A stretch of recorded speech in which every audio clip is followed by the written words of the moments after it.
Hello friends, आप देख रहे हैं परूथी ट्यूटोरियल्स एंड मैं हूं आपका दोस्त सागर परूथी। लास्ट क्लास में हमने स्टैटिक एंड काइनेमेटिक इनडिटरमिनेसी निकाली थी फॉर अ बीम और हमने ट्रस एंड फ्रेम के फॉर्मूलाज को डिस्कस किया था। आज हम उसी के आगे उसके बेसिस पर न्यूमेरिकल्स को डिस्कस करेंगे ट्रस एंड फ्रेम के केस में। तो पहले हम एक बार फॉर्मूले दोबारा से देख लेते हैं। जो स्टैटिक इनडिटरमिनेसी होती है वो दो पार्ट में निकलती है, external and internal. For external in case of frame is r-3 and truss is also r-3। और r क्या होता है आपके पास? r is your number of unknown support reaction and internal का होता है 3 इंटू c मतलब कितने क्लोज लूप फ्रेम में बनेंगे। एंड काइनेमेटिक इंडिटरमिनेसी का formula 3j minus r if axial deformation is not neglected, and in case axial deformation is neglected its formula is 3j minus r minus m। and internal static indeterminacy truss के case में m minus 2j minus 3, m is number of members and j is number of joints। अगर किसी question के अंदर internal hinge भी दिया हुआ है, इन दैट केस हम उस इंटरनल हिंज का इफेक्ट लेंगे एक्सटर्नल में m डैश माइनस 1 को फॉर्मूले को माइनस करके, और m डैश इज कितने मेंबर जुड़े हुए हैं उस इंटरनल जॉइंट के साथ। अब हम इसी को डिस्कस करेंगे क्वेश्चन के थ्रू। सबसे पहले हमारे पास जो फर्स्ट क्वेश्चन है that is truss case. In case of truss दो सपोर्ट दिए हुए हैं, एक हिंज सपोर्ट यहां पे है, एक हिंज सपोर्ट F पॉइंट पे है और ट्रस दिया हुआ है। अब हमारे पास यहां पे सबसे पहले हमें एक्सटर्नल स्टैटिक इंडिटरमिनेसी निकालना है। In case of external static indeterminacy the formula is r-3। r is number of unknown support reaction. इस हिंज में कितने अननोन सपोर्ट रिएक्शन होंगे? एक वर्टिकल, एक हॉरिजॉन्टल। इस वाले में एक वर्टिकल, एक हॉरिजॉन्टल। तो हमारे पास टोटल 1 2 3 4 टोटल 4 हो गए। तो r की वैल्यू हम पुट करेंगे 4। उसके बाद यहां से हमारे पास माइनस करके वैल्यू निकल जाएगी एक्सटर्नल की। फिर हम निकालेंगे इंटरनल। इंटरनल का formula m minus 2j minus 3। m is number of members. अब मेंबर्स काउंट करेंगे 1 2 3 4 5 6 7 8 9 10। m की वैल्यू फिर हम 10 पुट करेंगे and j is your number of joint.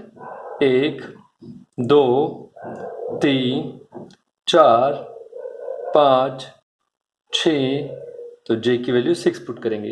इस फॉर्मूले में पुट करने के बाद आपके पास निकल जाएगी इंटरनल स्टैटिक इंडिटरमिनेसी। उसके बाद हम दोनों को ऐड कर देंगे, 1 ये वाला और 1 ये वाला, तो टोटल मेरे पास 2 आंसर आ जाएगा। आफ्टर दैट हम निकालेंगे काइनेमेटिक इंडिटरमिनेसी जिसका फॉर्मूला होता है 2j माइनस r। जॉइंट हम काउंट कर चुके हैं, 6 आई थी वैल्यू जो कि हमने जॉइंट की यहां पर भी पुट करी थी। एंड r हमारे पास सेम वही 1 2 3 4 अनसपोर्ट रिएक्शंस, अननोन सपोर्ट रिएक्शंस। यहां पे हमारे पास वैल्यू माइनस करके डीके की वैल्यू निकल जाएगी। फिर हम ऐसे ही हर क्वेश्चन में ट्रस के हम निकाल सकते हैं। नेक्स्ट क्वेश्चन से हम और अच्छे से समझेंगे। इन द नेक्स्ट क्वेश्चन हमारे पास एक ट्रस गिवन है इन दिस फिगर। इस फिगर में हमारे पास ट्रस के क्या क्या गिवन है? वी हैव 2 सपोर्ट रिएक्शंस, एक हिंज सपोर्ट है, एक रोलर सपोर्ट है। हिंज सपोर्ट में हमने अभी सीखा 2 रिएक्शंस अननोन होती हैं जो हमें निकालनी होती है। तो हम कहां पे होती है वो? एक वर्टिकल होती है और एक हॉरिजॉन्टल होती है। In case of roller only there is 1 unknown that is vertical. तो यहां पे कितने हो गए? 1 2 3। तो यहाँ पे हम R की वैल्यू पुट करेंगे 3। फिर हम पुट करेंगे इसके अंदर इंटरनल का formula m minus 2j minus 3। m is number of members, m members है हमारे पास। कितने मेंबर्स है? 11। कैसे आए 11? 1 2 3 4 5 6 7 8 9 10 11। तो 11 हमारे पास मेंबर्स है, वो पुट कर देंगे। जॉइंट काउंट करेंगे 1 2 3 4 5 6, टोटल 6 जॉइंट है। जॉइंट की वैल्यू 6 पुट कर देंगे। उसके बाद सॉल्व करके दोनों को हम ऐड करेंगे, एक्सटर्नल और इंटरनल को, तो टोटल आ जाएगा। फिर हम निकालेंगे काइनेमेटिक इंडिटर्मिनेसी। काइनेमेटिक में फॉर्मूला हमने पहले पढ़ा था 2j minus R, J is number of joint, जो कि हम ऑलरेडी यहाँ पे पुट कर चुके हैं। तो फिर हम यहाँ पे सीधा फॉर्मूले में डालेंगे और डीके की वैल्यू 9 आ जाएगी। इसी तरह हम आगे एक और ट्रस के क्वेश्चन से और अच्छे से समझते हैं। We have one more question for truss. यहाँ पे 2 हिंज सपोर्ट और यहाँ पे एक रोलर सपोर्ट। रोलर सपोर्ट में फिर से एक अननोन रिएक्शन, एक यहां से बनेगी, हिंज में 2 बनेंगी और इस हिंज में भी 2 बनेगी। टोटल 1 2 3 4 और एक ये 5। तो आर की वैल्यू आप पुट करेंगे 5। फिर 5 माइनस 3 करके आप एक्सटर्नल निकाल चुके होंगे स्टैटिक इंडिटर्मिनेसी। अब आप इंटरनल स्टैटिक इंडिटर्मिनेसी निकालेंगे m माइनस 2j माइनस 3 से। m is number of members, same तरीका 1 2 3 4 5 6 7th एंड 8th। डायगोनल को हमेशा लास्ट में गिने, इससे आंसर एक्यूरेट आता है। Joint 1 2 3 4 5, total 5 joint. यहाँ पे 5 डाल देंगे वैल्यू -3।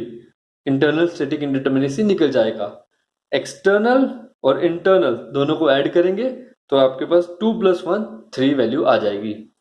फिर काइनेमेटिक इंडिटर्मिनेसी ट्रस के केस में वही फॉर्मूला 2j माइनस आर।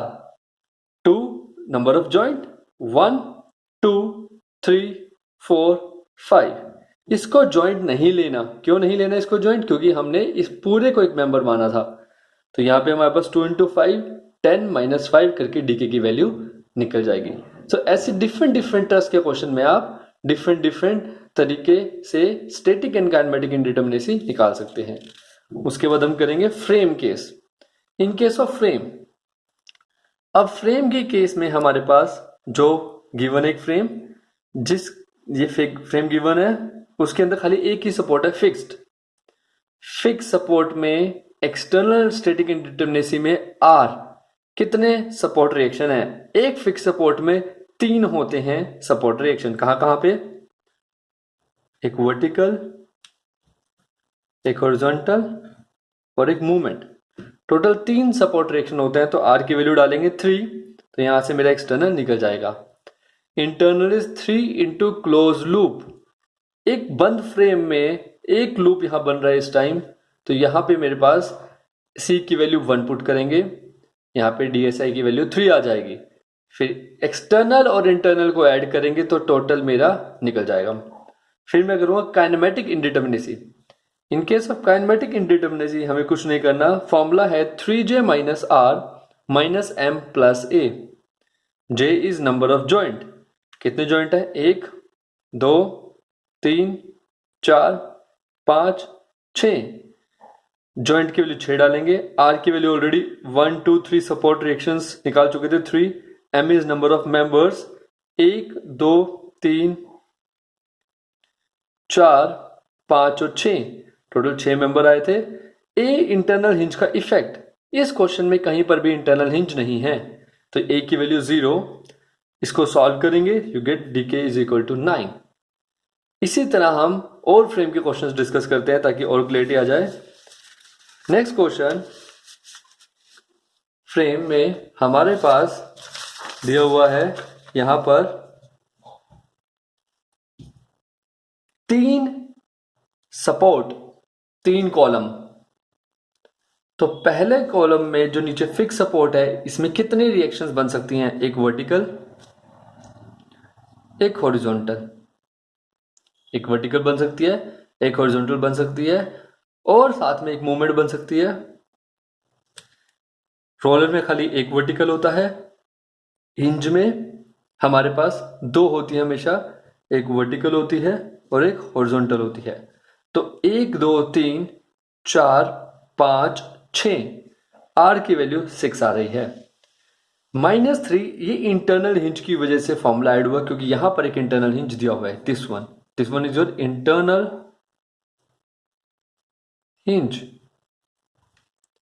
तो जो इंटरनल हिंज दिया हुआ है उसकी वजह से हमारे पास यहाँ पे क्या फर्क पड़ेगा, फॉर्मूले में m डैश की वैल्यू डाल देंगे, 3 - 1। 3 कैसे आया, ए जॉइंट जो हिंज है वो कितनों के साथ कनेक्ट है, इस मेंबर के साथ, 1 2 3, 3 मेंबर के साथ कनेक्ट है, इसलिए m की वैल्यू 3 हुई।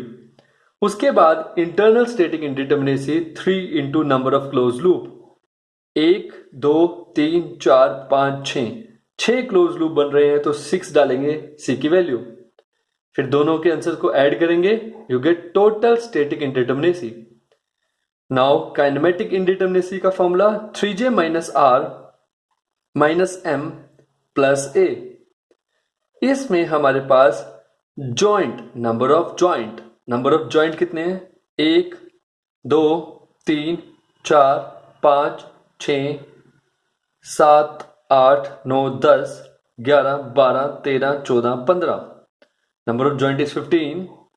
इन दिस फॉर्मूला आर ऑलरेडी हम निकाल चुके हैं 6, एम नंबर ऑफ मेंबर्स, कितने मेंबर्स हैं, M is number of members count करेंगे, 1 2 3 4, 4 इधर 8, 4 इधर 12, 13 14 15 16 17 18 19 20, मेंबर की वैल्यू में 20 डाली, इंटरनल हिंज का फॉर्मूला लगाया, और इंटरनल हिंज कितने मेंबर के साथ कनेक्ट है, 3, तो यहां पे m की वैल्यू 3 डाली, 3 - 1, तो ऑटोमेटिकली मेरे पास सॉल्व करने के बाद डीके की वैल्यू 21 आ जाएगी। अब हमारा नेक्स्ट क्वेश्चन हम समझेंगे, इसमें खाली उसने बोला determine the degree of kinematic indeterminacy DK only, तो सीधा डीके का फॉर्मूला लगेगा, लेकिन हिंज इस बार दो दिए हुए हैं, एक ये हिंज दिया हुआ है और एक ये हिंज दिया हुआ है। सबसे पहले डीके का फॉर्मूला लगाने के लिए हमें चाहिए जॉइंट, कितने जॉइंट हैं, एक जॉइंट यहां पे दिया हुआ है, 2 जॉइंट, तीसरा जॉइंट, चौथा, पांचवा, छठा और सातवां ये 2 हिंज जॉइंट, टोटल हो गए 8। आर की वैल्यू निकालेंगे, कितनी रिएक्शन बनती है, फिक्स में हमने डिस्कस किया 1 2 3, फिक्स में बनती है 3। ये हमारे पास क्या है, this is your hinge support में हमें पता है 1 और 1 2 बनते हैं, ये हमारे पास है, that is your hinge support. तो इस हिंज सपोर्ट में भी हमारे पास कितने बनेंगे, 1 और 1 2, तो कितने हो गए टोटल मिला के, 3 2 5 और 2 7, आर की वैल्यू 7। मेंबर्स कितने हैं, 1 2 3 4 5 6 7, 7 मेंबर हैं, तो m की वैल्यू हम यहां पुट करेंगे, कितनी पुट करेंगे, 7। अब a है इंटरनल हिंज का इफेक्ट, यहां पे 2 इंटरनल हिंज है तो 2 बार इफेक्ट आएगा, m डैश -1 इस वाले हिंज के लिए और m डैश -1 इस वाले हिंज के लिए, और ये हिंज कितने मेंबर के साथ कनेक्ट है, 2 मेंबर के साथ कनेक्ट है, तो m डैश की वैल्यू यहां भी 2 पुट करेंगे और इस वाले के लिए भी यहां पर भी 2 के साथ कनेक्ट है, 2 पुट करेंगे। सॉल्व करने के बाद यू गेट काइनेमेटिक इंडिटरमिनेसी। ऐसे आप स्टैटिक एंड काइनेमेटिक इंडिटरमिनेसी निकाल सकते हैं। अब इसमें हमारे पास एक और तरीका है काइनेमेटिक इंडिटरमिनेसी निकालने का, जो हम डायरेक्टली निकाल सकते हैं, या फिर हम उसे बोल सकते हैं कि हम चेक लगा रहे हैं कि हमने ठीक निकाला है या नहीं निकाला काइनेमेटिक इंडिटरमिनेसी फ्रेम के केस में। कैसे चेक कर सकते हैं, देखें, हमारे पास हमने काइनेमेटिक इंडिटरमिनेसी 9 निकाला था बाय दिस एम्पिरिकल फॉर्मूला। अब जब भी हमारे पास क्वेश्चन दिया होता है उसमें हम एक्सियल डिफॉर्मेशन को नेग्लेक्ट करके चलते हैं, तो कहां कहां पे डिस्प्लेसमेंट हो सकती है, इसके नीचे, इस जॉइंट के नीचे मेंबर है तो यहां पे एक्सियल डिफॉर्मेशन हमारे पास नेग्लेक्ट हो गई, इधर वाली भी नेग्लेक्ट हो गई। अब इस जॉइंट पे क्या बची, खाली मूवमेंट बची, तो एक ये आया काइनेमेटिक इंडिटरमिनेसी।